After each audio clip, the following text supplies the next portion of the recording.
வாழ்க வையகம், வாழ்க வையகம், வாழ்க வளமுடன்.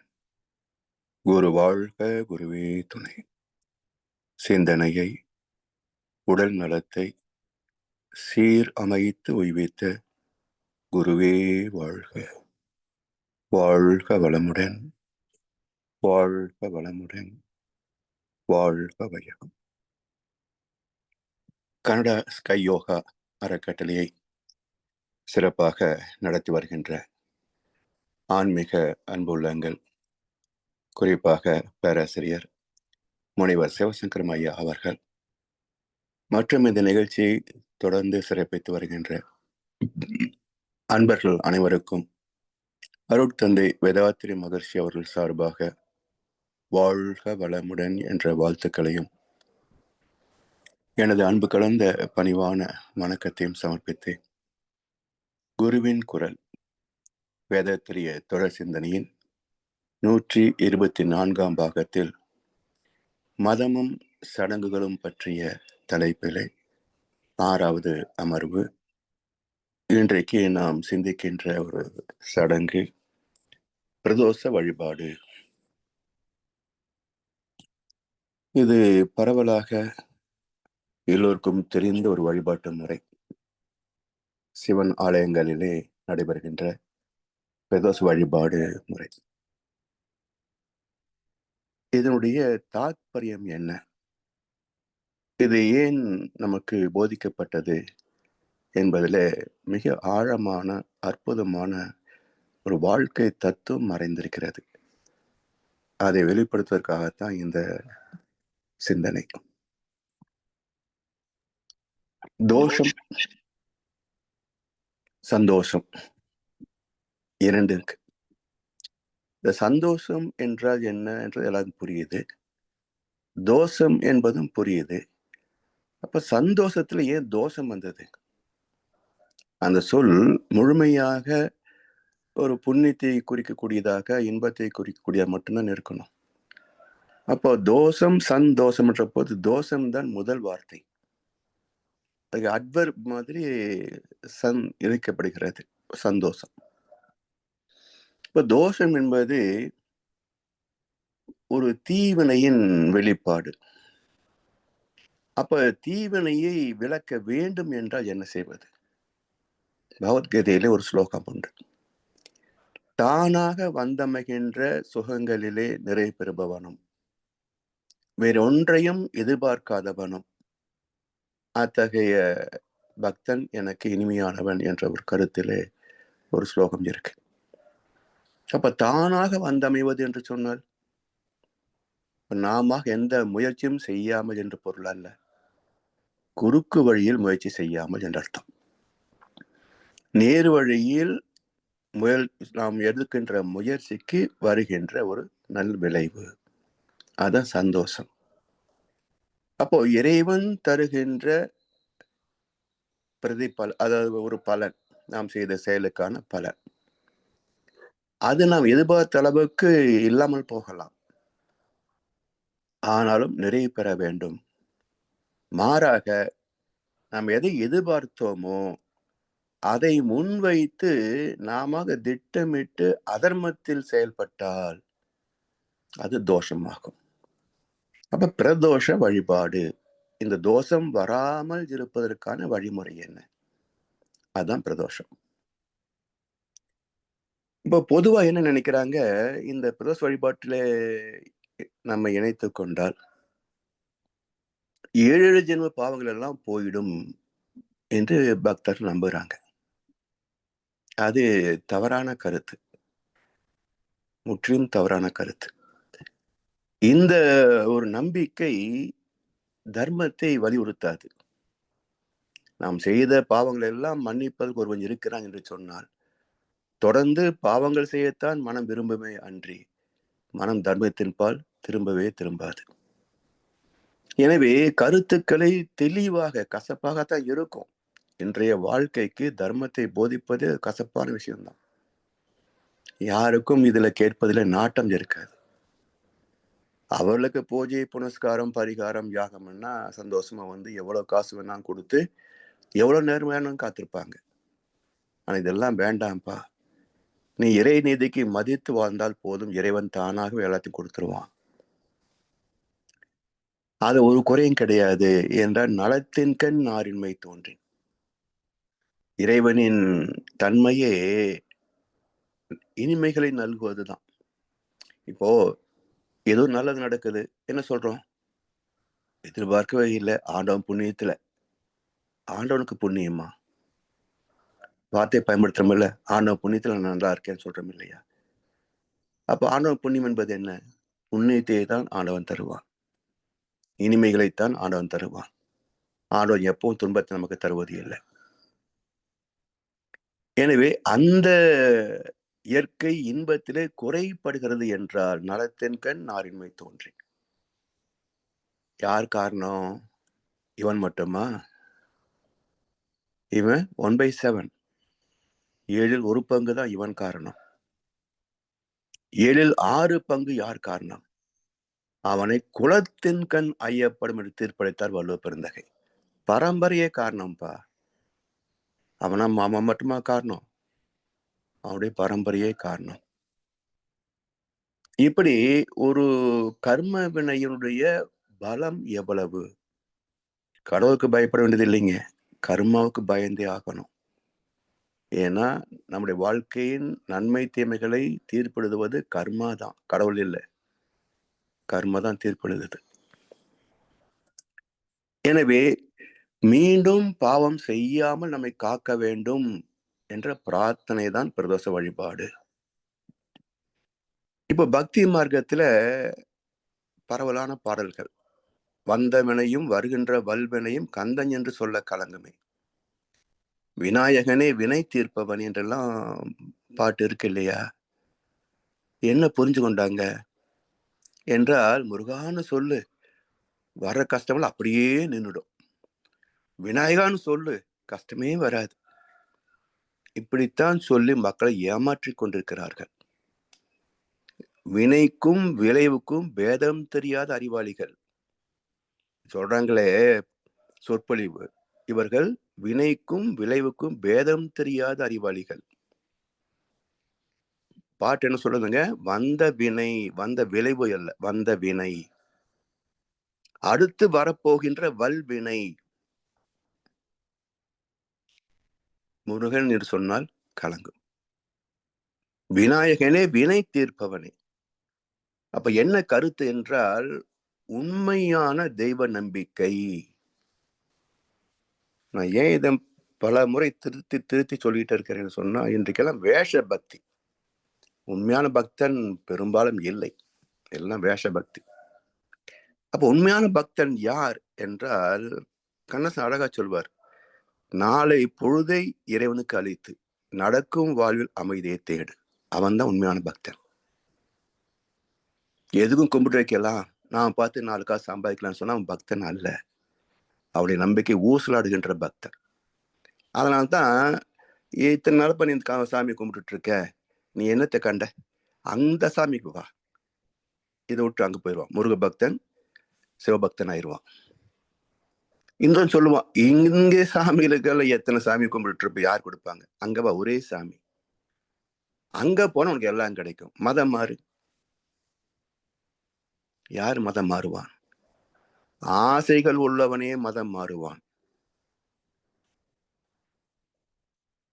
தன்னுடைய திறமைக்கு மேலாக எதிர்பார்ப்பவனே மதம் மாறுவான்.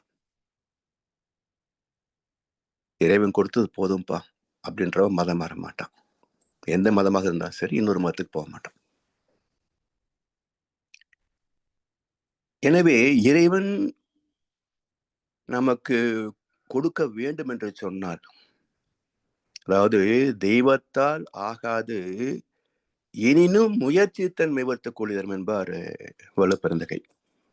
தெய்வத்தால் ஆகாது, கமா, எனினும் முயற்சித்தன் மெய்வர்த்த கூலி தரும். அப்ப தெய்வத்தால் ஆகும் என்றால், ஒரு பக்கம் தெய்வத்தால் ஆகாது, கமா, இன்னொரு பக்கம் தெய்வத்தால் ஆகும் என்றால், அப்ப முயற்சி என்ன செய்யும்? மெய்வத்தோடு மட்டும் அல்ல, பல மடங்கு மேன்மை தரும். அதுதான் புண்ணிய கணக்கு. எனவே நாம் உழைக்கின்ற உழைப்புக்கு தகுந்த பலன் வந்தே ஆகும். அதுவும் செயல்விடு தத்துவம் தான். செயலிலே விளைவாக தெய்வ ஒழுங்கமைப்பு இருக்க. மிக பெரும் பாவி நான். ஆனாலும் இன்றைக்கு நான் உண்மையாக உழைத்தேன் என்று சொன்னால் அதுக்குரிய பலன் வந்துதானே தேரணும். அதுவும் தெய்வ நீதி தானே. புண்ணியம் இருந்தால் எத்தனையோ பேரை நாம் பார்க்கிறோம். தகுதி இல்லாதவன் பல்லக்கு ஏறுவது எப்படி? தகுதி இல்லாத ஒருவன் பல்லக்கு ஏறுவது எப்படி? தகுதி உள்ள ஒருவன் தகுதிக்கு தகுந்த வேலை இல்லாமல், உழைப்புக்கு தகுந்த கூலி இல்லாமல் வருத்தப்படுவது எப்படி? எல்லாம் கர்மாவின் கணக்கு, செயல் விளைவு நீதி. எனவே வந்த வினையும் வருகின்ற வல்வினையும் என்று சொன்னால் உண்மையான பக்தி என்ன செய்யும்? இறைவனை மட்டுமே நம்புமே தவிர இறைவனுக்கு முரணாக, இறை நீதிக்கு முரணாக, அறத்திற்கு முரணாக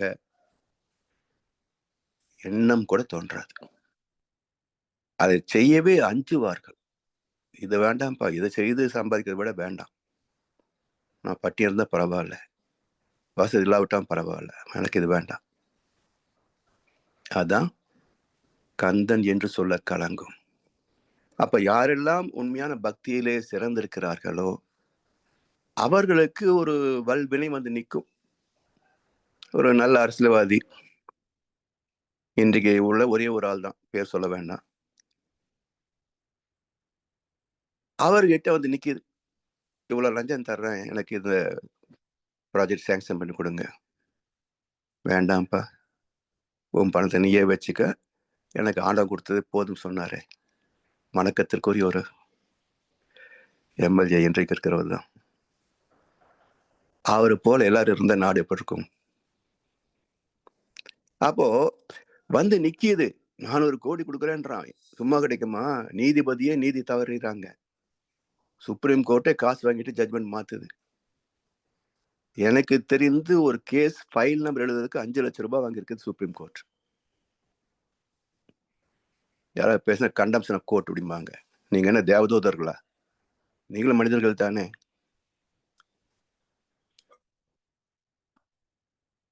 இப்ப எங்க இவங்க எல்லாம் நீதி தர போறாங்க? நாணல் போல வளைவதுதான் சட்டமாகுமா? அதை வளைப்பதற்கு வழக்கறிஞர் பட்டம் வேணுமா? தர்ம தாயின் பிள்ளைகள் தாயின் கண்ணை மறைப்பதா? உண்மை தன்னை ஓமையாக்கி தலைகுனிய வைப்பதா? என்னைய சுப்ரீம் கோர்ட் ஜட்ஜுகளை யோசிங்க. எனவே வினைக்கும் விளைவுக்கும் பேதம் தெரியாத பக்தர்கள் என்ன நன்மையை பெற முடியும் சொல்லுங்க? மாசம் பிரசவ போறவங்களை எல்லாம் பார்த்திருக்கிறோம். கஷ்டம் இல்லையா வாழ்க்கையில? இல்ல நிறைய மனசுல குறை இல்லையா? இருக்குல்ல. அப்ப காரணத்தை தேடுங்க. இவ்வளவு காலம் கும்பிட்டுட்டே இருக்கிறோமே, சிவன் ஏன் நம்மளை காப்பாத்தல? காரணத்தை யோசிங்க. அப்ப புரியும், சிவ நீதி புரியும், நந்தியுடைய தத்துவம் புரியும், நந்திக்கு குறுக்க ஏன் போகக்கூடாது என்ற தத்துவம் புரியும். எனவே இனி செய்யக்கூடிய தீவனை தான் கலங்குமே தவிர ஏற்கனவே செய்த தீவனை கலங்காது. அதுதான் வந்தவனையும் வருகின்ற வல்வனையும் கந்தன் என்று சொல்ல கலங்குமே, விளைவு கலங்காது. எனவே தெய்வத்தை வணங்கிவிட்டால், தெய்வத்திற்கு காணிக்கை உண்டியல் எல்லாம் தந்து விட்டால் இறைவனை மன்னிப்பான் என்று நினைக்கின்ற முட்டாள் பக்தர்களே, மனம் வருந்தும். குழந்தையை தப்பு செஞ்சு அடிச்சுட்டு கூட திருத்தரும் இல்லையா? சில பேர் சொல்லுவாங்க, அவன் நம்பிக்கை நீங்க ஏன் கொடுக்குறீங்க? அவனுக்கு நம்பிக்கை இருக்கு, கும்பிடுறான். சரி, அது ஸ்திரமா இருக்கீங்களா அந்த கருத்துல? ஆமா. சரி, உங்க வீட்டுல குழந்தைங்க இருக்கிறாங்க, அவங்க நாளைக்கு நான் கஷ்டப்படுவேன்னு நினைக்கிறாங்க, நாளைக்கு நான் ஹாப்பியா இருப்பேன் தான் நினைக்கிறாங்க. ஸ்கூலுக்கு போகல, படிக்கல, ஒழுக்கத்தை கத்துக்கல. நீங்க என்ன பண்றீங்க? அடிச்சு திருத்துறீங்கல்ல. அவன் நம்பிக்கை ஏங்க கெடுக்குறீங்க? அவன் என்ன நாளைக்கு கெட்டு போயிருவானா நினைக்கிறான், நல்லா இருப்பேன் தான் நினைக்கிறான். அவன் நம்பிக்கை ஏன் கெடுக்குறீங்க கேட்டா என்ன சொல்லுவீங்க? அவன் சின்ன குழந்தைங்க, அவனுக்கு என்ன தெரியும்? நாம தான் சொல்லிக் கொடுக்கணும். அதே மாதிரி நீங்களும் சின்ன குழந்தைகள் தான். தத்துவத்தை பொறுத்த வரைக்கும் எல்லா பக்தர்களும் சின்ன குழந்தைகள் தான். உங்களுக்கு வெறும் கையெத்து கும்பிடதான் தெரியுமே தவிர இறை தத்துவம் தெரியாது, தெய்வ நீதி புரியாது. நீங்களும் குழந்தைகள் தான். உங்களை அடித்து திருத்த வேண்டிய கடமை குருமார்களுக்கு உண்டு, உண்மையான குருவுக்கு உண்டு. இது தப்பு, இது இல்லை, இதுக்கு அர்த்தம் நீங்க செய்வதிலே அறம் இல்லை, இறைவன் தண்டிப்பான். அறம் சார்ந்து வாழ்ந்து விட்டால் கடவுளுக்கு நீங்க ஒன்றும் கொடுக்க வேண்டாம். எல்லாமே அவன் தந்ததுதான், நீ ஏன் அவனுக்கு திருப்பி கொடுக்கறது? அதாவது ஒரு அற்புதமான கருத்து. நாம எதையும் படிக்கிறது இல்லையே மக்கள். மகாபாரதத்துல யுத்தத்திற்கு முன்பு கிருஷ்ண பரமாத்மா கர்ணனை சந்தித்து, கூந்தி தான் உடைய தாய், அதனால நீ பாண்டவர் பக்கம் வந்துரு அப்படிம்பார். அப்போ அதிர்ச்சியில் இருந்தாலும் கூட சொல்லுவான், மிக பெரும் சபையில இவருடைய மானத்தை காப்பாற்றியவன் துரியோதனன். அந்த நன்றி கடனை விட்டு நான் இன்றைக்கு வந்துட்டேன்னு சொன்னான். என்னை விட மோசமான ஆள் உலகத்தில் இருப்பானா? முடியாது. சரி, அடுத்து என்ன கிருஷ்ண பண்றாரு? எப்படியும் மகன் தாய் பாசம் இருக்கு இல்லையா, தாய் பாசத்தை வச்சு அடிக்க முடியுமா பார்க்கலாம். குந்தி அனுப்பி நீ போய் கேள், இந்த பக்கம் வந்துருன்னு சொல்லி. அப்போ குந்தி போய் கர்ணன் சந்திச்சு கேட்கிற போது நான் சொல்லுவான், நீங்க தான் என் தாயை நேர்த்துக்கிட்ட வரைக்கும் எனக்கு ரொம்ப சந்தோஷமா. ஆனா உங்க பக்கம் வந்தேன்னு வச்சுக்கங்க, தர்மனுக்கு மூத்தவன் நான். தர்மன் என்ன செய்வான்? உடனே நாட்டை எனக்கு கொடுத்துருவான், உரிமையை எனக்கு கொடுத்துருவான். நான் என்ன செய்வேன்? எடுத்து துரியோதனன் கொடுத்துருவேன். இப்படி கூட நாட்டை கொடுக்கலாம் தாயே.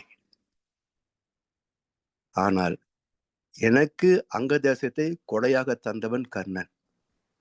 எனக்கு கொடை தந்தவனுக்கு நான் கொடை தருவது தர்மம் அல்ல என்பதனால் என் வீரத்தினால் பெற்றுக் கொடுக்க விரும்புகிறேன் அப்படின்பா. என்ன அற்புதமான ஒரு வசனம் பாருங்க. எனக்கு கொடை தந்தவனுக்கு நான் கொடை தருவது தர்மம் அல்ல என்பதனால் என் வீரத்தால் பெற்றுத்தர விரும்புகிறேன். யுத்தத்துல சந்திக்கலாம். அப்போ நாம பயன்படுத்துற எல்லா பொருட்கள் மட்டுமல்ல, இந்த உடல், இந்த உயிர், இந்த வாழ்க்கை யார் தந்தது? யார் தந்தது? யார் தர முடியும்? அம்மா அப்பா பெத்தாங்கன்றாங்க. அம்மா அப்பா பெத்துக்கிறதா இருந்தா முதல்வர் அன்னைக்கே கன்சீவ் ஆயிருக்கணுமே. ஆகலையே. எங்கேயோ ஒருத்தருக்கு தானே முதல்வரே கன்சீவ் ஆகுது. பெரும்பாலும் 2 மாசம் 3 மாசம் கழிச்சு, சில பேருக்கு 10 வருஷம் கழிச்சு கூட கன்சீவ் ஆகுதே. யார் காரணம்?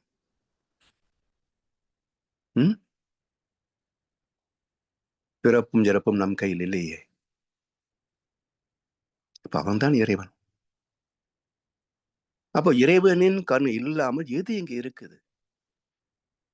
அப்போ உண்மையான அர்ப்பணிப்பு என்பது என்ன? உண்மையான அர்ப்பணிப்பு என்பது என்ன? கீதை சொல்லுது, தன்னையே இறைவனுக்கு அர்ப்பணித்தவனே உண்மையான அர்ப்பணிப்பு. தன்னையே இறைவனுக்கு அர்ப்பணித்து விடுவது. ஸோ சரண்டர் என்ற வார்த்தை சர்வசாதாரணமா பயன்படுத்துறாங்க. அது மிக புனிதமான சொல். அதை பயன்படுத்துகின்ற தகுதி எந்த மனிதனுக்கும் கிடையாது. மிக புனிதமான சொல் சரணாகதி. ஏன்னா சரணாகதி ஆகிவிட்டால் எப்படி இருக்கணும்? விவேகானந்தர் சொல்வார், கடந்த 12 ஆண்டுகளாக அடுத்த வேளை உணவு எங்கிருந்து வரும் என்று தெரியாமல் வாழ்ந்திருக்கிறேன். இது சரணாகதி. இருக்கும் இடம் தேடி என் பசிக்கே அன்னம் உருக்கமுடன் கொண்டு வந்தால் உண்பேன். பெருக்க அழைத்தாலும் போகேன் அரணே, என் தேகம் இழைத்தாலும் போகேன் இனி. இது சரணாகதி.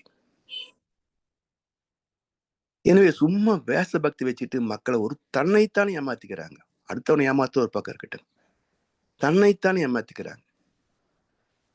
அதனால் இதெல்லாம் ஒரு பைசாவுக்கு ஆகாது என்பதை முதல்ல புரிந்து கொள்ளணும். சோ எதையும் இறைவன் நம்மிடத்தில் எதிர்பார்க்கறதுக்கு அவனிடத்தில் இல்லாதன்னு இல்லை, எல்லாம் அவன் தந்த கொடைதான். நாமே அவனுடைய உடமை தான். இது எதை எடுத்து எதை யாருக்கு கொடுப்பது சொல்லுங்க? எல்லாம் அவருடைய சொத்து. எதை எடுத்து யாரு கொடுக்கறது? இப்போ வீட்டுல குழந்தை இருக்கான், நம்ம பாக்கெட் மணி கொடுக்குறோம், ஒரு உண்டியில போட்டு வைக்கிறான். மாச கடைசி, ஏய் தம்பி அந்த காசு கொடுறா, பணமே செலவுக்கு இல்லடா. ஏன் காசு திருப்பி கொடுத்துடணும் சம்பளம் வந்தோடனே தெரியுமா? ஆமா, இவன் சம்பாதிச்சுட்டு வந்தான் கொடுறா சொல்றோம் இல்லையா? அப்ப நாம குடும்பத்தை டீல் பண்ணும்போது ஒரு நீதி, இறைவனை டீல் பண்ணும்போது வேற நீதியா? என்னையா கணக்கு இது? அதே மாதிரி இறைவன் கேட்பான், ஆமா நீ சம்பாதிச்சது எனக்கு ஒன்று கூட்டிட்டு கொடுத்துட்ட, தேங்காய் படம் அபிஷேகம் ஆராதனை போங்கடா. இறைவன் நினைக்க மாட்டானா? எப்படி தந்தை மகன் உறவோ அதே போல் அவன் பரமபிதா, ஆதி சிவம். பிள்ளைக்கு தந்தை ஒருவன், நம் எல்லோருக்கும் தந்தை இறைவன். அவன் அப்படித்தான் நினைப்பான். ஆமா, இவனுக்கு சொந்த கொண்டு வந்து இங்க கொடுத்துட்டான் நைவேத்தியம்னு நினைப்பானா இல்லையா? எனவே இதெல்லாம் புரிந்து கொள்கின்ற போது தெளிவு என்ன என்றால், அறம் சார்ந்து வாழ்வதே தெளிவு. பழிப்பிறங்கா பண்புடை மக்கள் பெறும். ஒரு தவறு செய்வதற்கே வெட்கப்படுகின்ற மனசு இருக்கும், அதுதான் பக்குவம்.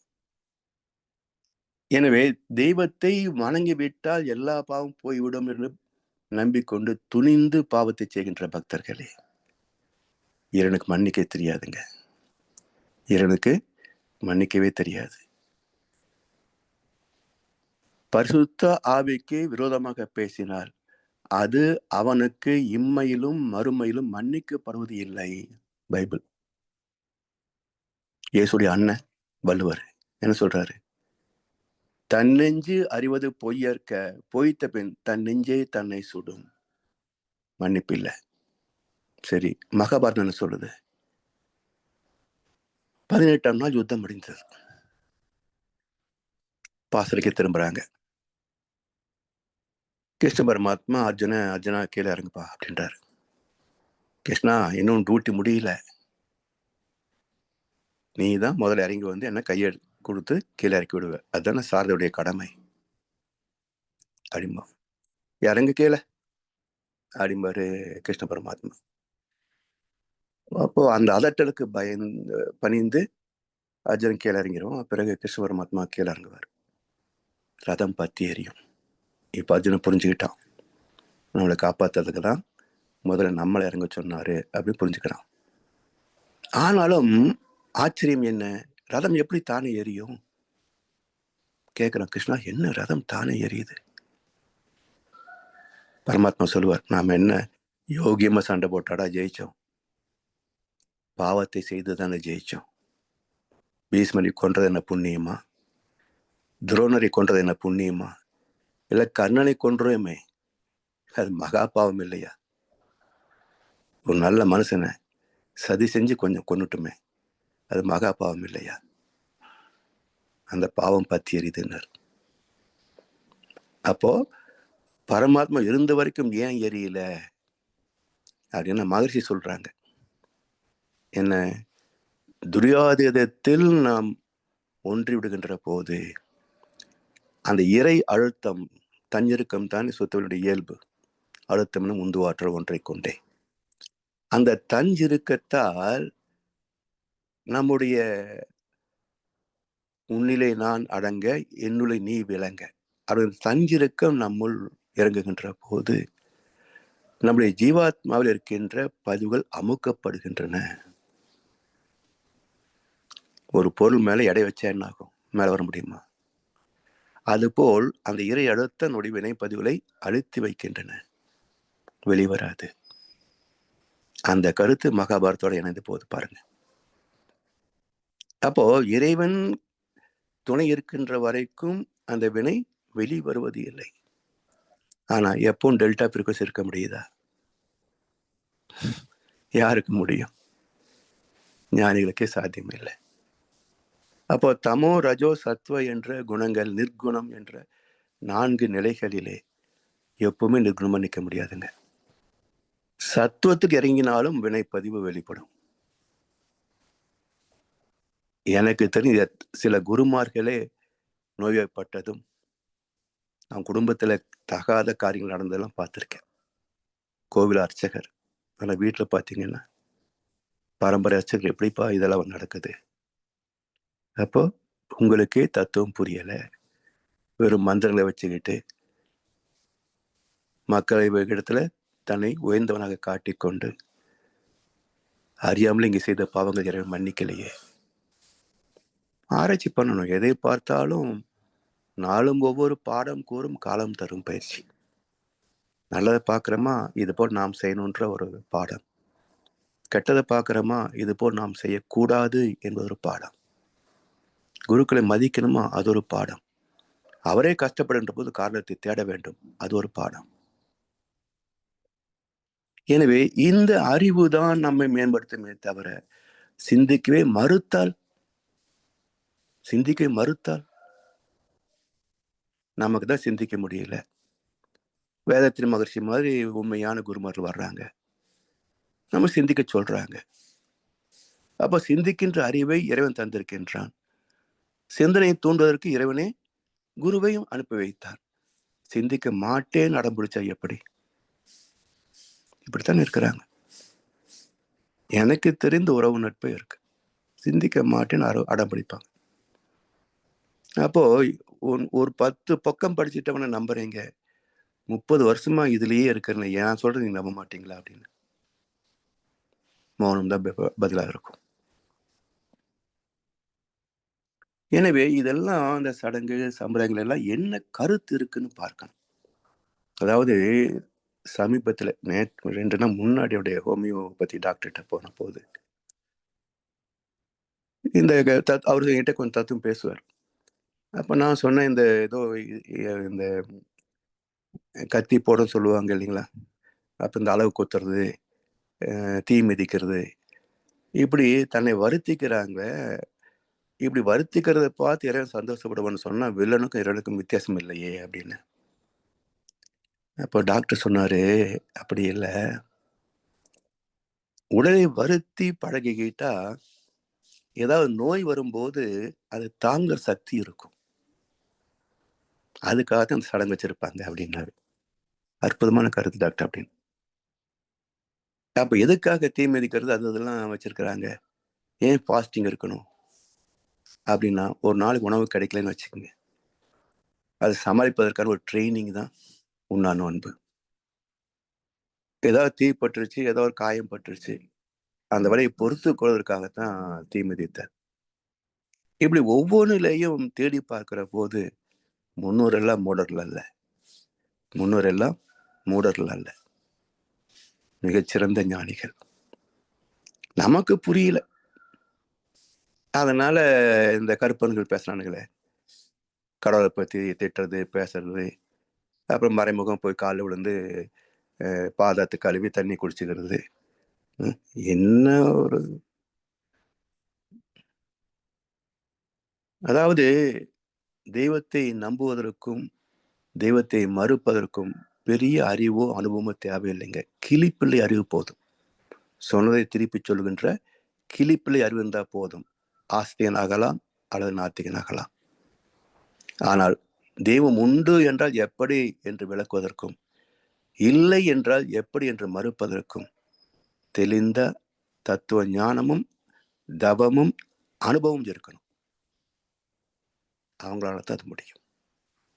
ஸோ இன்றைக்கு இப்படிப்பட்டவங்க எத்தனை பேர் இருக்கிறாங்க? இவன் ஒரு பக்கம் கிண்டல் அடிக்கிறான், அவன் ஒரு பக்கம் கொதிச்சு எழுறானே தவிர விளக்கம் சொல்லலையே. சனாதன தர்மம்னு ஒரு பெரிய இஷ்யூ வந்துச்சு. யார் சொன்னாங்க சனாதன தர்மம்னு என்னன்னு? அவங்க ஒவ்வொரு கருத்து சொன்னாங்க, அவ்வளவுதான் உண்மையான கருத்து அது. அப்ப கருப்பனையும் வாயெடுக்க வைக்கக்கூடிய விளக்கம் ஏன் உங்களால் சொல்ல முடியல காவிகளே? அது அறவே கட்டுத்தனம். மற்றவர்க்கு தீமை செய்யாத வரைக்கும் இறைவன் நம்மை எந்த வகையிலையும் கர்மன் வழியாக நம்மை தண்டிப்பது இல்லை. சரி, இப்ப இறைவன் என்ன செய்யறான்னு பாருங்களேன். அதாவது சைவ சித்தாந்தத்துல 2 கருத்துக்கள் உண்டு. இறைவனுடைய கருணை மட்டும்தான் இறைவனுக்கு தண்டிக்கின்ற குணமே கிடையாது. அதுக்கு ஆணித்தரமான உதாரணம் காட்டுறாங்க. இறைவனுடைய கருணையை 2ஆ பிரிக்கிறாங்க. ஒன்று அறக்கருணை, மற்றது மரக்கருணை.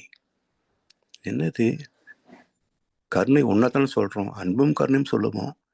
இது என்ன அறக்கருணை மரக்கருணை என்றால்? அவங்க உதாரணம் சொல்றாங்க, பசிக்கிற குழந்தைக்கு தாய்ப்பால் ஊட்டுகிறார். அதை ரசித்து அருந்தி அந்த குழந்தை நிறைவு பெறுகிறது. அப்ப பசிக்கின்ற அந்த பசி துன்பத்தை நீக்குவதற்கு தாய் தன் தாய்ப்பாலை தந்து அந்த குழந்தை நிறைவு செய்தார். இது அறக்கருணை, பசி துன்பத்தை நீக்கிய அறக்கருணை. சரி, ஏதோ ஒரு காரணம் அந்த குழந்தை நோய்வாய்ப்பட்டு விட்டது. மருந்து எடுத்து வாயில் வச்ச உடனே சப்பி குடிக்குமா? தாய்ப்பால் குடிக்கிற மாதிரி. அந்த சுவை வேற, இந்த சுவை வேற இல்லையா? அது உதட்டப்பு இதுக்கும் குடிக்க மாட்டேன்னு அடம் பிடிக்கும். சரிப்போ குடிக்கடப்போ அப்படின்னு விட்டுறாங்களா அம்மா? பிடிச்சி கால் மேல போட்டுக்கிட்டு மூக்கை பிடிச்சி வாயை பிடிச்சி இப்படி அமுக்கி வச்சு அது குடிக்கிற வரைக்கும் மூக்கை பிடிச்சிக்கிறாங்கல்ல. இப்ப பாக்குறவன், ஏம்மா அந்த குழந்தைய இப்படி கஷ்டப்படுத்துற, அதுதான் குடிக்க மாட்டேன்றதுல விட்டுற வேண்டியது தானே அப்படி அம்மா என்ன சொல்லுவாங்க? இது குடிச்சா தானே வியாதி சரியாகும், ஒழுங்கா அது நல்லா இருக்க முடியும், இது குடிக்கலாம் வியாதி எப்படி சரியாகும் கேட்பாங்க இல்லையா? அதே போலத்தான் இந்த ஆத்மா, என்னுடைய ஆத்மலுக்கு என்ற களங்கங்கள், குப்பைகள், வலி, இதெல்லாம் நீக்குவதற்காக இறைவன் துன்பத்தை தந்து அதை சுத்தப்படுத்துகிறான். அதனால் இது மரக்கருணை, தண்டனை அல்ல. என்னுடைய தண்டனை அல்ல, மரக்கருணை. இந்த ஆத்மாவை சுத்தப்படுத்தி தன்னோடு இணைத்துக் கொள்வதற்காக இறைவனே எடுக்கின்ற கருணை முயற்சி. எவ்வளவு அற்புதமான தத்துவம் பாருங்க. இறைவன் யாரையும் தண்டிப்பது இல்லை, நம்மை சுத்தப்படுத்துகிறான். எப்படி? God plus 3 impurities equal to man.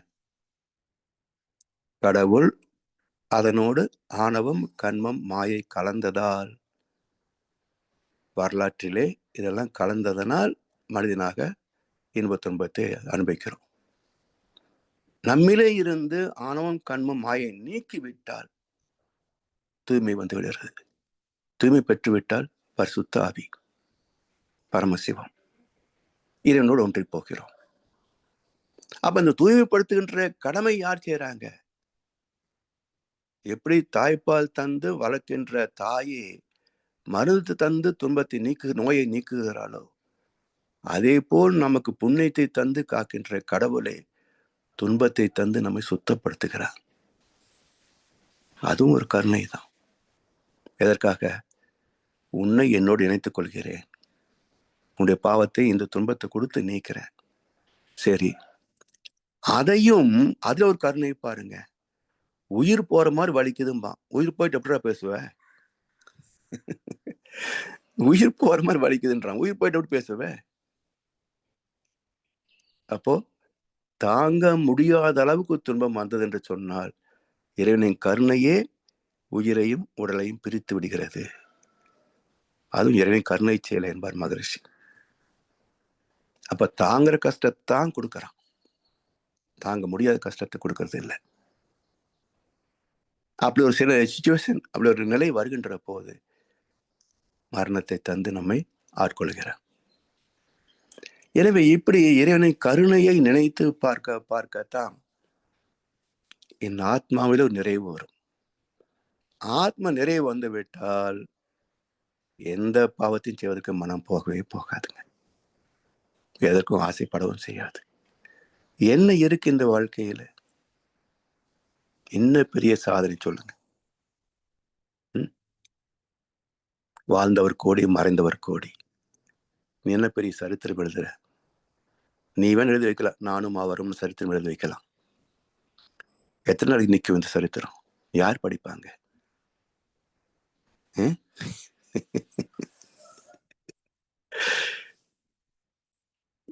இதெல்லாம் இன்னும் என்ன சொல்லுவாங்க, புல்லறிவாண்மை கடையும்பாரு வள்ளுவ பெருந்தகை.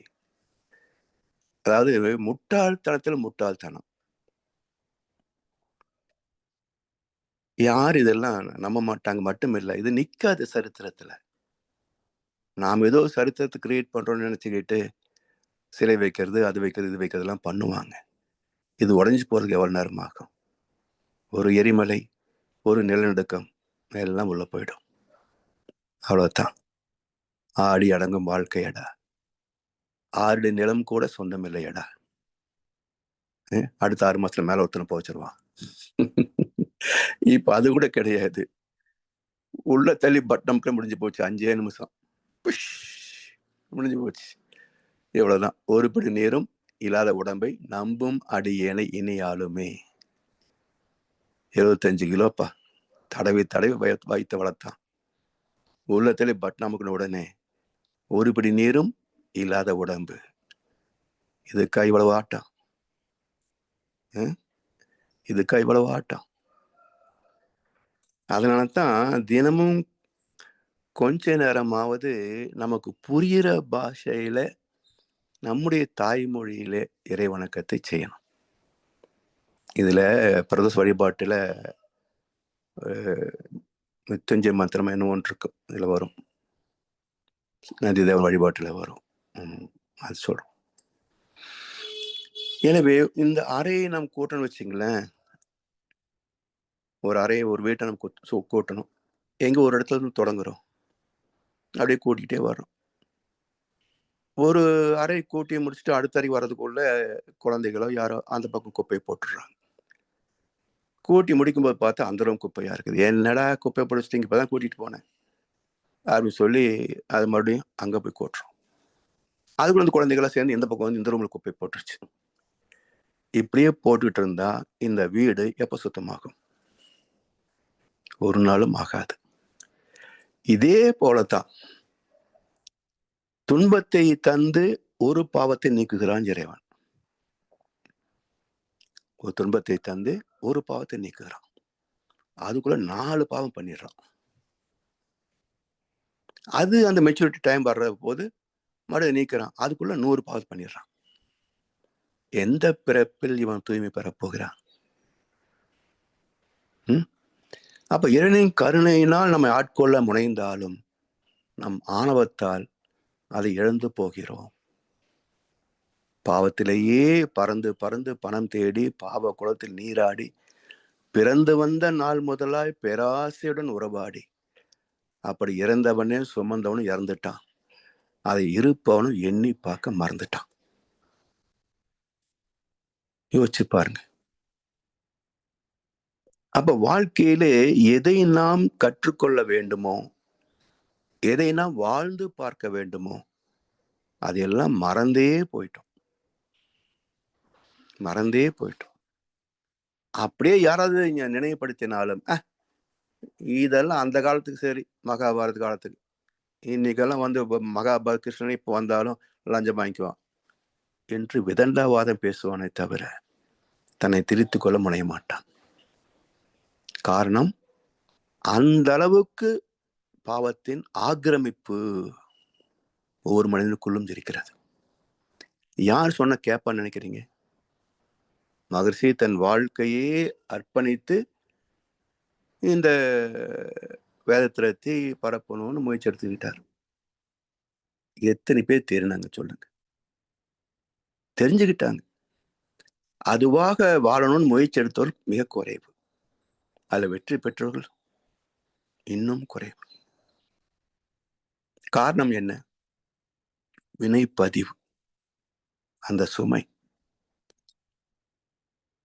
அது பகவத்கீதை சொல்லுது கடைசியில இந்த தமோ குணத்தில் பிறந்தவர்கள் இவருடைய கர்ப்பமே கேடுகட்ட கர்ப்பம். இப்படியே இருக்கு தமிழ் வார்த்தை டிரான்ஸ்லேஷன்ல. இவருடைய கர்ப்பமே கேடுகட்ட கர்ப்பம். யாரு?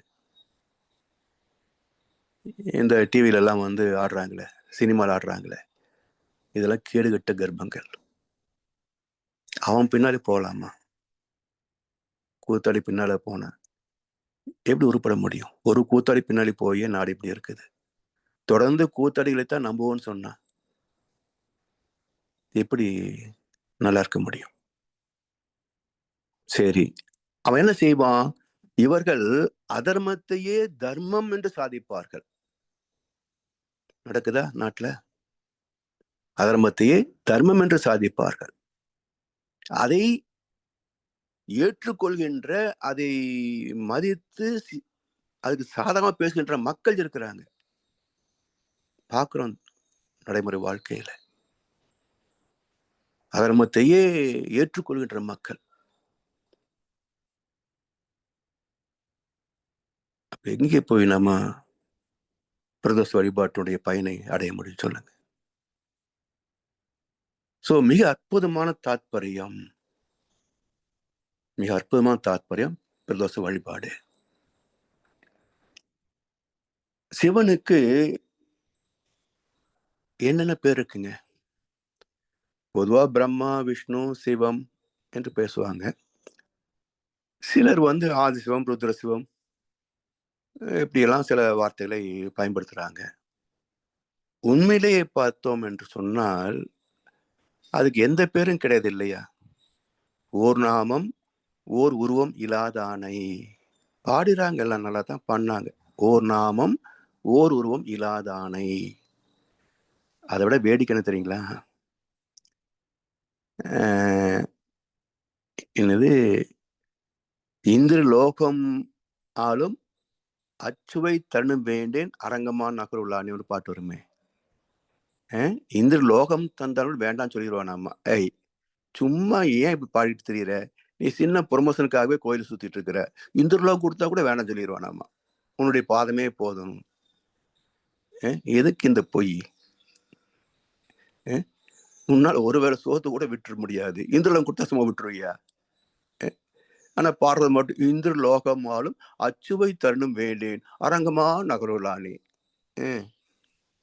இப்படியே ஏமாத்து. யார? இறைவனே இல்ல, உன்னையே நீயே ஏமாத்திக்கிற. எல்லாமே ஒரே பொருள். சரி, அதுக்கு ஒரு பேர் வச்சாங்க, தவம். எழுச்சி பெற்றால் சிவம். அந்த எழுத்தை பாருங்களேன், சா, அந்த கொம்பு முளைக்கும் பாருங்க, எழுச்சி. அப்ப இருப்பது சவம், வெறும் இருப்பு ஆற்றல். அது எழுச்சி பெற்ற போது சிவம். சரி, இந்த எழுச்சியை பெற்றதா வந்தது சக்தி, எனர்ஜி பார்ட்டிக்கல். மூலம் என்ன? ஆதி சிவம். இதுவே எழுச்சி பெற்ற போது சக்தி சிவம். இதுவே விண்ணான போது பிரம்ம சிவம். இதுவே காப்பாற்றிய போது விஷ்ணு சிவம். இதுவே முடித்து வைக்கின்ற போது ருத்ர சிவம். அதனால்தான் இலங்கை ஜெயராஜா பேசுவார், சைவத்துக்கு மேல் ஒரு சமயம் இல்லை அப்படின்னு பேசுவார். அது ஒரு பார்ஷியாலிட்டி வேண்டாம், வார்த்தை வேறு, அவ்வளவுதான். இருப்பது ஒன்றே தான். அதுக்கு நீங்க வைணவ பேர் வச்சாலும் என்ன, சைவம் பேர் வச்சா என்ன, பௌத்தம் பேர் வச்சா என்ன, கிறிஸ்தவம் பேர் வச்சா என்ன, இஸ்லாமில் பேர் வச்சா என்ன, என்னத்தையும் வச்சுட்டு போங்க. லேபிள் தானே, எந்த லேபிள் மாட்டிக்கோ. உலக கண்டென்ட் ஒன்று தானே. சரி, இந்த ருத்ரமூர்த்தி ருத்ர சிவன் சொல்கின்ற போது அவனுடைய கடமை என்ன என்றால் தூய்மைப்படுத்துவது, முடித்து வைப்பது, மீண்டும் தன்னோடு இணைத்துக் கொள்வது. விண் துகளாகுதுங்க, துகள் என்னாது? மீண்டும் சொத்தோடு இணைந்து போகிறது. அப்புறம் ருத்ரம் முடிதல், அழிதல் என்றால் அழிவது இல்லை, மீண்டும் மூலத்தோடு இணைவது. அழிவே கிடையாது, வற்றா இருப்பு. எதுவுமே இறந்து போவது கிடையாதுங்க. அதான் பகவத்கீதை முழுக்க என்ன சொல்லுதுங்க? யாருக்காக நீ கவலைப்படுற? தாத்தா கொள்ளணுமா, குருவை கொல்லணுமா, சொந்த பந்தங்களை கொள்வதான் தான் தயங்குற. இவங்கெல்லாம் ஏற்கனவே செத்துட்டாங்கப்பா, நான் கொன்னுட்டேன். ஏற்கனவே எல்லாம் முடிச்சு போயிட்டாங்க. நீ சும்மா பேருக்கு அம்போடு, நீயா கொல்ல முடியும்? நீயாக இருப்பதும் நானே. பாண்டவர்களே நான் தனஞ்சயன். ஒரு சோகம் வருது இல்லையா? மரங்களிலே நான் பாரிஜாத்தம், மரங்களில் நான் கற்பக விருட்சம், பாண்டவர்களில் நான் தனஞ்சயன் வரும். அப்ப என்ன அர்த்தம்? கிருஷ்ணனே அர்ஜுனனும். கிருஷ்ணன் யாரு? பரம்பொருள். அர்ஜுனன் யாரு? மனசு. அப்ப அறிவே மனமாக வந்ததனால் மனமும் அறிவின் சாயல். அதனால் நானே தனஞ்செயல்.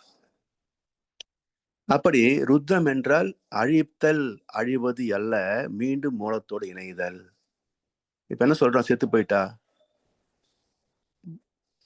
அர்த்தம் தெரியுமோ தெரியாதோ, ஒரு செத்து போயிட்டான்னு சொல்றோம். தாத்தா சாமி கிட்ட போயிட்டாரு கண்ணு. தாத்தா சாமி கிட்ட போயிட்டார். அப்ப எங்க போனாருங்க? எங்க இருந்து வந்தாரோ மீண்டும் அங்கேயே போயிட்டார். அவ்வளவுதானே? அப்ப இந்த உலகத்தில் அழிதலே கிடையாது, வற்றாய் இருப்பு மட்டுமே. தரமாற்றம், டிரான்ஸ்பர்மேஷன், எவல்யூஷன், விபூதி, வேற ஒண்ணுமே கிடையாது. எனவே ருத்ரம் என்பது மீண்டும் தன்னோடு இணைத்துக் கொள்வது. சரி, எப்படி நினைச்சுக்க முடியும்? ருத்ர மூர்த்தி, ஸ்ரீருத்ர மந்திரங்கள், ருத்ர தாண்டவம் 3 இருக்கு. ஸ்ரீருத்ரம் மந்திரம் சொன்னால் மறுபிறவை கிடையாதுன்னு ஒரு ஐதீகம் இருக்குங்க. என்ன பண்ணும்? எனக்கு தெரிந்த ஒரு அன்பர், நாங்களும் அவரு கூட, எனக்கு மந்திரம் தெரியாது, சும்மா கூட உட்காருவேன். அவங்கெல்லாம் மந்திரம் அந்த படிப்பாங்க. அப்படி சொன்ன ஒரு 10, 20 பேர்ல ஒரு அன்பர், அவர் பட்ட பாடு எம்மா, சினிமாவில் பார்ப்பீங்களா அந்த அது மாதிரி இருக்கும் அவருடைய கதை. அப்ப ஸ்ரீருத்தம் என்ன சொல்லுதுங்க? நம்முடைய வினை பதிவுகள் எல்லாம் தூண்டிவிட்டு அதற்கு தகுந்த துன்பங்களை தந்து நம்மை தூய்மைப்படுத்துகிறது. அதான் ஸ்ரீருத்ர மந்திரங்கள். மறுபிறப்பு எப்படி எல்லாம் போகும்? எல்லாத்தையும் கணக்கு முடிச்சாகணும். வரவு செலவு கணக்கெல்லாம் முடிச்சாகணும். அப்பதான் மறுபிறவை கிடையாது. அதைத்தானே 2 இடத்துல காட்டுறாங்க மகாபாரதத்துல. துவக்கத்திலேயும் என்ன சொல்றாங்க? நகுசன் கதாபாத்திரம். எதன் மீதும் ஆசையே கிடையாதுப்பா, ஐம்புலன் சுகம் எல்லாம் எனக்கு நாட்டமே இல்லை, மறுபடியும் பிறக்க கூடாது, அவ்வளவுதான் என்னுடைய ஒரே ஆசைன்னு சொன்னாரு சக்கரவர்த்தி நகுசன். சரி, அதுக்கு என்ன செய்யறது? 100 அஸ்வமேத யாகம் செய்யணும், இந்திரலோகத்தை போய் இந்திரலோக சுகத்தை எல்லாம் அனுபவிக்கணும், அப்புறம்தான் உனக்கு மீண்டும் பிறவாத நிலை கிடைக்கும். இந்திரலோகம் என்ன?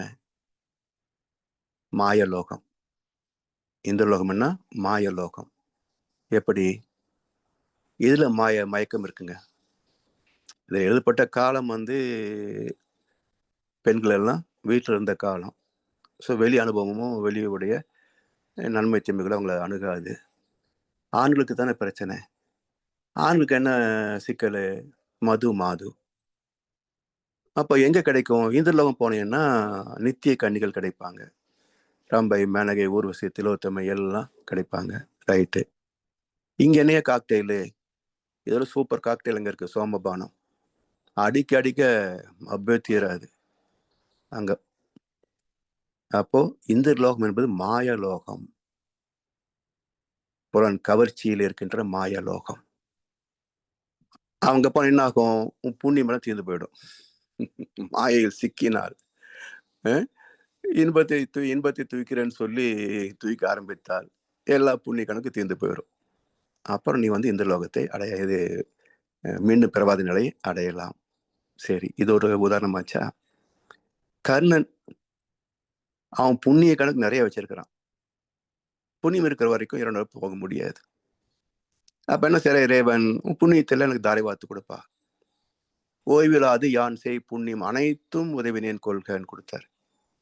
இதுவரைக்கும் நான் பிறந்தது, கொண்டு வந்தது, இப்போ இறைவனுக்கே நான் தானம் கொடை தருகிறேனே, இதுக்கு ஒரு புண்ணியம் வரும் இல்லையா? அதுவும் நீ எடுத்துக்கோ. கடந்த காலம், நிகழ்காலம், எதிர்காலம் செய் புண்ணியம், செய்த புண்ணியம், செய்கின்ற புண்ணியம், செய்ய போகின்ற புண்ணியம் எல்லாம் உனக்கே. ஓய்விலாது யான் செய் புண்ணியம் அனைத்தும் உதவினேன் கொள்க என்று கொடுத்தாரு. மீண்டும் பிறவாத நிலை அடைந்தான் கர்ணன். இப்படி பாவமோ புண்ணியமோ எந்த கணக்கு இருந்தாலும் அங்க போக முடியாது. நியூட்ரலைஸ்ட், எந்த பதிவும் இல்லாத நிலைதான் சுத்தவெளி. அப்ப அங்க போகணும்னு சொன்னா இங்க நம்மகிட்ட என்ன இருக்கு? புண்ணியத்தோட பாவம் தான் நிறைய இருக்கு. அப்ப ருத்ரமூர்த்தி என்ன செய்யறாரு?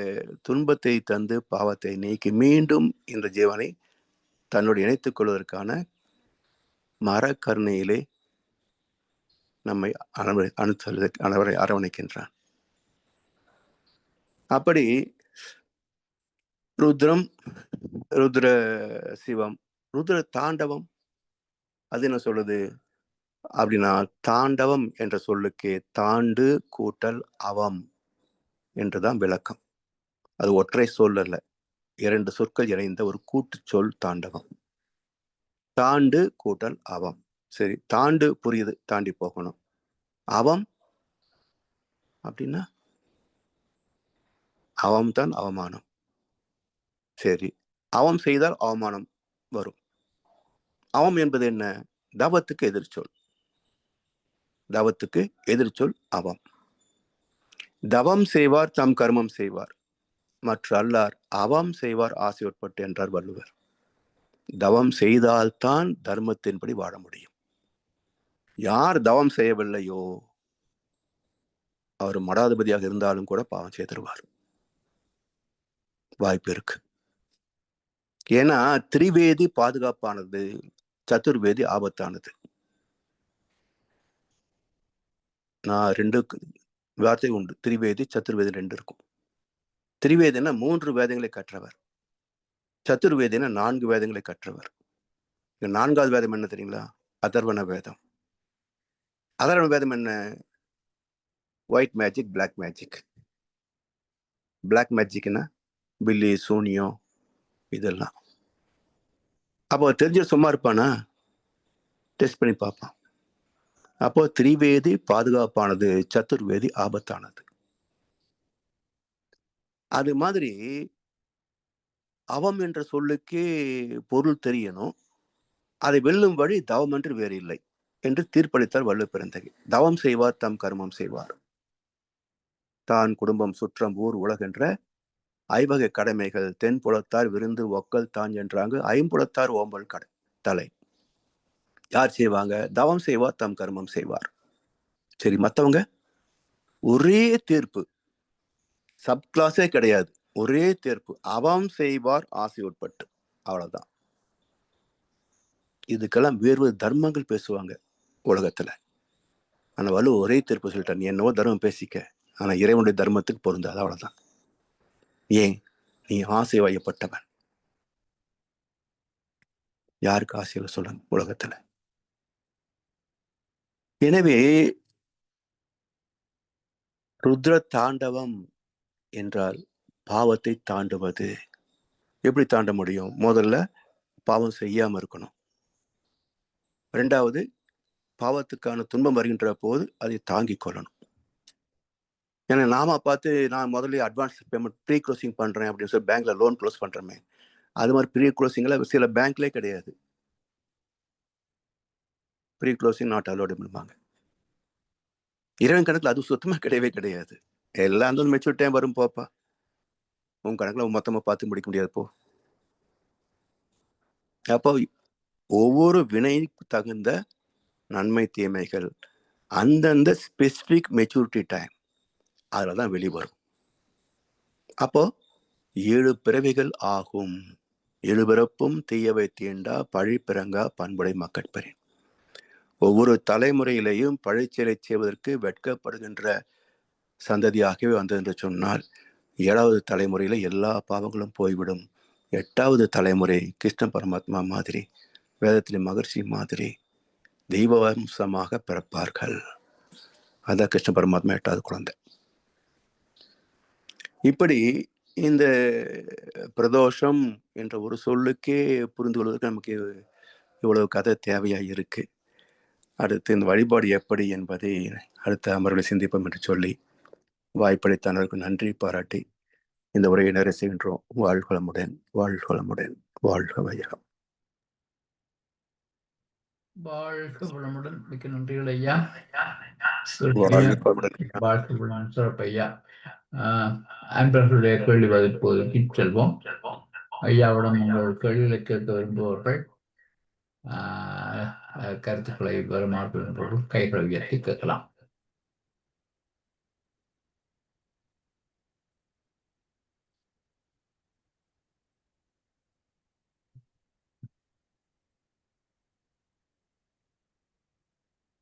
ராதாமா. வாழ்க வளமுடன் ஐயா. வாழ்வாமடனம்மா. சிறப்பான விளக்கம். ஒரு சின்ன ஒரு டவுட் வந்தது. உங்களுக்கு அது குதர்க்கமா கூட தோணலாம். சும்மா சொல்லுங்கம்மா. இப்போ 8வது குழந்தை 8வது பிறவி அதனால தெய்வீகமா பிறக்கும்னு சொன்னீங்க. என்ன கேள்வின்னு தோணிடுச்சா உங்களுக்கு? So, ஆமா, 8வது குழந்தையெல்லாம், அதாவது இதுக்கு ஒரு கண்ணசம் பாட்டு ஒன்று இருக்கு. 8வது மேதைக்காக கர்ப்பம் தாங்கினால் 7 முட்டாள்களை காலம் முழுதும் பூமி தாங்கம்மான்னு ஒரு பாட்டு. அப்படி கணக்கில்ல, வாழ்க வளமுடன். அப்படி கணக்கில்ல. இல்ல, 8வது அதாவது ஒரு தலைமுறை ஒரு குழந்தையும் ஒரு பிறவின்னு சொல்ல முடியாது இல்லையா? ஆமா தலைமுறை ஆமா தான். ஆமா 20 ஆமா வருடங்கள் அப்படிங்கிற ஒரு தலைமுறை. ஆமா. அந்த தலைமுறை கணக்கு வச்சுதான் ஓகே 8வது குழந்தைன்னு சொன்னாங்களே தவிர, அதுதான் ஓகேங்க. கருணாசு சொல்லிட்டார். 8வது மேதைக்காக கர்ப்பம் தாங்கினா 7 முட்டாள்களை காலம் போற பூமி தாங்கம்மா. ஓகே, வாழ்க வளமுடன். வாழ்க வளமுடன். சிறப்பான விளக்கம். ஆனா பிரதோஷத்துக்கு நீங்க ஃபுல்லா விளக்கம் சொல்லிட்டீங்களா? சொன்ன மாதிரியே நான் இன்னும் இல்ல, கவனிக்கல. ஒரு வார்த்தைக்கு தானே. இன்னும் பிரதோஷம்னா சொல்லல. என்ன, தோஷம்ன்றதுக்கு விளக்கம் சொல்லிட்டோம். ஓகே ஓகே அது ஓகே நீக்குவது பிரதோஷம். ஓகே. வாழ்க வளமுடன். வாழ்க வளமுடன்.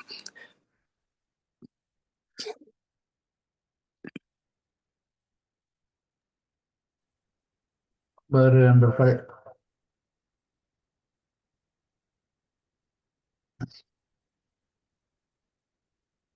ஐயா, இப்ப இந்த பாவத்துக்கு உரிய பலன் வந்தே தீரும். ஆனால் முயற்சி இருந்தால் சரி, முயற்சி செய்கின்றது, முயற்சிக்குரிய பலன் எப்பொழுதும் கூலி வந்தே சேரும். புண்ணியம் இருந்தால் அந்த கூலி மிகையாக வரும். பாவம் இருந்தால் குறைவாக வரும்.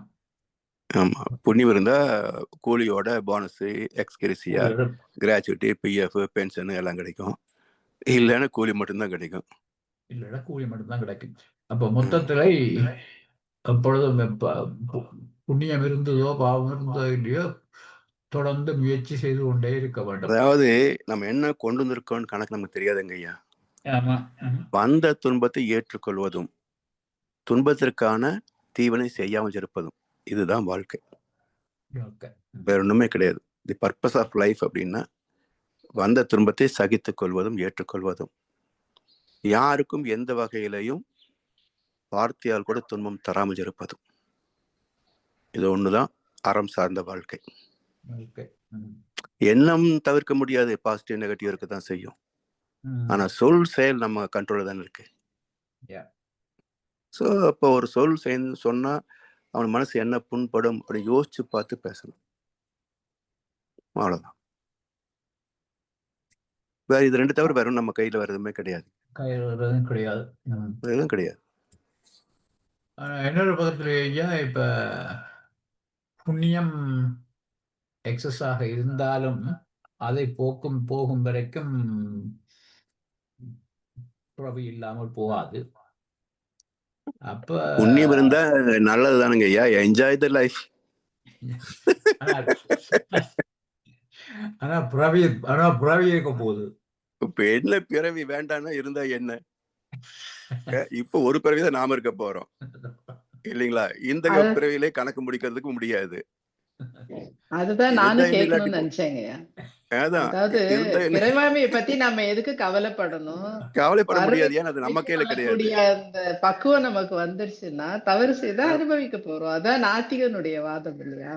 ஆமா. இதுக்கு இறைவன் எதுக்கு? நான் செய்யற செயலுக்கு எனக்கு வரப்போகுது. சந்தோஷமா இருந்தேன்னா அதுல யாருக்காவது துன்பம் கொடுத்தேன்னா அதுக்கு வரக்கூடிய துன்பத்தை நான் அனுபவிக்க போறேன். அதை நான் ஏத்துக்க போறேன். அவ்வளவுதான். நாத்தியன்கள் அறவேக்காடுங்க. அவன் வந்து குதர்க்கவாதம் பண்ணுவானே தவிர தெளிவு கிடையாது. இல்ல, உண்மையான மகர்ஷி, உண்மையான இப்ப அவங்க சொல்றத நான் ஏத்துக்கிறேன். சரி, கடவுள் நம்ப வேண்டாம், நான் வந்து இயற்கை நம்புறேன், நல்லது செஞ்சா நல்லது வரும், கெட்ட செஞ்சா கெட்ட. ஓகே, அப்ப கெட்ட செய்யாம இருக்கிறியா? அதான கேள்விங்க. நீ நாத்தினாவும் இரு வேண்டாம். அந்த நேரத்துல விழிப்பு நிலை இருந்தா செய்யாம இருப்போம். அது இல்லன்னா நம்ம அந்த இன்பத்துல நடுவுல வந்து கெட்டது செய்யறதுக்கு. அதாவது அந்த நாத்தியம் கூட பாத்தீங்கன்னா ஏதோ பெரியார் வந்து நாத்தியத்தை அறிமுகப்படுத்த மாதிரி நினைக்கிறாங்க. நட்டக்கல்லை சுற்றி வந்து 4 புஷ்பம் சாத்தியே அந்த சித்தனும் நாத்திகன் தான் இல்லையா? Correct correct. அதுதான் எனக்கு இவங்க மகர்ஷி சொல்றாங்க. அறிமுகப்படுத்தினாங்க. உண்மையான அதைத்தான். நாத்திகன் அப்படிங்கிறது ம். Realised soul. எல்லாத்தையும் ஆமா உணர்ந்து எல்லாமே தானா நடக்குதுன்னு உணர்றவன் தான் உண்மையான நாத்திகன் ஆமா அப்படின்னு சொல்லுவாங்க. அதாவது இந்த சொல்லே பாருங்களேன், ஆஸ்திகம் என்றால் ஆஸ்தி கூட்டல் ஈகம், நாஸ்திகம் என்றால் ந கூட்டல் ஆஸ்தி கூட்டல் ஈகம். ஆஸ்தினா சொத்து கணக்கு. அப்போ பொருளை சம்பாதிப்பதும் துய்ப்பதும் வைத்து அனுபவிப்பதும் சந்ததிக்கு பங்கு போட்டு கொடுப்பதும் செத்து போவதும் இவனுக்கும் கடவுளுக்கு சம்பந்தமே கிடையாது. நான் ஆஸ்திகம் பொருள் சார்ந்த வாழ்க்கை, இறை சார்ந்த வாழ்க்கை, அது சித்தர்கள் வாழ்ந்த வாழ்க்கை. ஸோ இவங்க ஆஸ்திகன் சொல்லலாம் சும்மா பயன்படுத்துறாங்க. ஆஸ்திகனுக்கும் கடவுள் சம்பந்தமே கிடையாது இல்லைங்களா? ஆமாங்க. அதுக்குதான் அந்த எல்லா ஃபங்க்ஷனும் முடியும் பொழுது, எல்லா பூஜையும் முடியும் பொழுது ஒரு அந்த ஸ்லோகம் சொல்லுவோம். காயேன வாச்சா மனசேந்திரியர்வா புத்தியாத்மனாவா பிரகிருதி ஸ்வபாவா கரோமி எத்தத் சகலம் பரஸ்மை. அந்த சரணாகதி தான் கடைசி தத்துவம். எல்லாம் ஆமா உனக்கே, புண்ணியமாகட்டும் பாவமாகட்டும் எது செஞ்சாலும் அதுல தவறாகட்டும் எல்லாமே உனக்கே சமர்ப்பணம் அப்படின்னா அது நம்மள பாதிக்காது அப்படின்னு சொல்லிட்டு இதுல ஒரு ஸ்லோகம் இதுல சொல்லுவாங்க. என்னம்மா, இதுல ஒரு கருத்து முக்கியம் பார்க்கணும். புண்ணியம் உனக்கேன்னு சொல்லலாம் இல்லையா? பாவம் உனக்கே சொல்ல முடியாது. பாவம் உனக்கே சொல்லக்கூடாது. ஏன்னா சொல்லிட்டா துணிந்து பாவம் செய்வதற்கான வாய்ப்பு அதுல ஓப்பன் ஆயிடுது இல்லைங்களா? பகவத்கீதையில நீ என்னை நினைத்து கொண்டு எதை செய்தாலும் அந்த பந்தம் உன்னை பற்றுவதில்லைன்னு சொல்லுவாங்க. அப்ப கொலை செய்யறவன் நான் இறைவனுக்காக கொலை செய்யறேன்னு சொல்லுவேன், செஞ்சான்னா அது பார்த்து அவனை பற்றாதா? அப்ப என்ன கருத்துன்னா, இறைவனை சார்ந்தவர்கள் தப்பு செய்ய முடியாதுன்றது கருத்துங்க. முடியாது. அதான் பேசிக் கருத்து. அப்ப அவன் செய்யற நல்வனையினுடைய பயனை இறைவனை அர்ப்பணம் கொடுத்துட்டான்னா அவன் இவங்கிட்ட ஒண்ணும் கிடையாது. ஸோ நம்ம தத்துவங்களை படிக்கிற போது உட்கருத்தோட படிக்கணும். எங்கேயுமே நீங்க தப்பு செய்யன்றது எந்த மாதிரி இருக்காது, எந்த மாதிரி இருக்காது. அப்படி இருந்தாலும் அது மத கோட்பாடு அல்ல. எல்லாரையும் மதிச்சு வாழணும். எந்த மதமா இருந்தாலும் சரி, எந்த ஜாதி குலம் கோத்திரம் யாரும் மனிதன் நீ, அவ்வளவுதான். வினை பதிவால் கொஞ்சம் முன்பின்னாக இருக்கிறோம் சாமி சொல்லுவாங்க. நான் ஒன்றும் பெருசா நினைக்காதீங்க, குருன்றதுனால அப்படியே ஆகாச குடிக்குது. நானும் தாய் தந்தை வழியா வந்தவன் தான். வினை பதிவால் சற்றே முன்பின்னாக நிற்கிறோம், அவ்வளவுதான். உங்களுக்கு எனக்கு ஒன்றும் பெரிய பேதம் இல்லை, அதனால கால் விழக்கூடாது அப்படிம்பாரு. அதுதான் உண்மையான குருவுக்கு இலக்கணம்.